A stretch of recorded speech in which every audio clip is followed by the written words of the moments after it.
Health ആണ് നമ്മൾ main priority. അപ്പൊ അതിനുവേണ്ടി തുടങ്ങിയൊരു കാര്യമാണ് നരേൻസ് ഗ്ലോ ഡ്രൈവ്. എങ്ങനെയാണ് ഇപ്പൊ നരേൻസ് ഗ്ലോ ഡ്രൈവ് പോകുന്നത്? നരേൻസ് ഗ്ലോ ഡ്രൈവിലെ കുറെ ആളുകൾ ജോയിൻ ചെയ്തിട്ടുണ്ട്. എല്ലാവർക്കും പ്രശ്നങ്ങളുണ്ട്, മനസ്സിലായോ? ഇപ്പൊ എല്ലാ പ്രശ്നങ്ങളും നമ്മൾ തുടങ്ങുന്നത് മനസ്സിൽ നിന്നാണ്, മനസ്സിലായോ?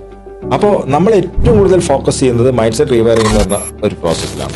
കാരണം ഈ മനസ്സ് എന്ന് പറയുന്നത് ആണ് എല്ലാ പ്രശ്നത്തിനെയും തുടക്കം. അല്ലെങ്കിൽ ഞാൻ പറയാം, ഇന്ന് 80% സൈക്കോസൊമാറ്റിക് ഡിസോർഡേഴ്സും മനസ്സിന്റെ പ്രശ്നങ്ങൾ കൊണ്ട് വരുന്നത്, മനസ്സിലാവും. മെന്റൽ സ്റ്റെബിലിറ്റി ഇല്ലാതെ അല്ലെങ്കിൽ അൺവാണ്ടഡ് ആയിട്ടുള്ള നമ്മൾ ഈ പറയുന്ന പോലെ സ്ട്രെസ്, അതുപോലെ ടെൻഷൻ, വറീസ്, അപ്പൊ ഇതുകൊണ്ടൊക്കെ സംഭവിക്കുന്ന ഈ പറയുന്ന പ്രശ്നങ്ങൾ കൊണ്ടാണ് ഇന്ന് ഏറ്റവും കൂടുതൽ ഈ പറയുന്ന സൈക്കോസൊമാറ്റിക് ഡിസോർഡേഴ്സ് എന്ന് പറയുന്ന മേഖലയിൽപ്പെട്ട അസുഖങ്ങൾ വരുന്നത്. അപ്പൊ നമ്മൾ മനസ്സിനെ കാം ഡൗൺ ചെയ്യുക. മനസ്സിനിപ്പോ നമ്മളെ സംബന്ധിച്ച ഓരോ ആളുകളെ സംബന്ധിച്ച് ഇഷ്ടംപോലെ പ്രശ്നങ്ങളുണ്ട്.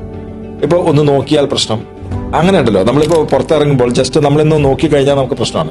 എന്തായാലും അങ്ങനെ നോക്കി ഇപ്പൊ ഒരാൾ ചിരിച്ചില്ല എങ്കിൽ എന്തുകൊണ്ട് ചിരിച്ചില്ല, ഇങ്ങനെ നമ്മൾ അനാവശ്യമായുള്ള പ്രശ്നങ്ങളാണ് നമ്മൾ പറയേണ്ടായിരിക്കുന്നത്. അപ്പൊ നമ്മൾ ഓരോരുത്തരെ സംബന്ധിച്ചിടത്തോളം ഈ പറയുന്ന രീതിയിൽ നമ്മളുടെ മനസ്സിനെ നമുക്ക് നിയന്ത്രിച്ച് നമ്മുടേതായ രീതിയിൽ ഒരു ശരീരത്തിനെയും മനസ്സിനെയും കോർഡിനേറ്റ് ചെയ്ത് മുന്നോട്ട് പോകാൻ പറ്റുമെങ്കിൽ എനിക്ക് തോന്നുന്നത് അതാണ് അവരുടെ ജീവിതത്തിലെ ഏറ്റവും സന്തോഷകരമായ നിമിഷങ്ങൾ അവർക്ക് സമ്മാനിക്കും.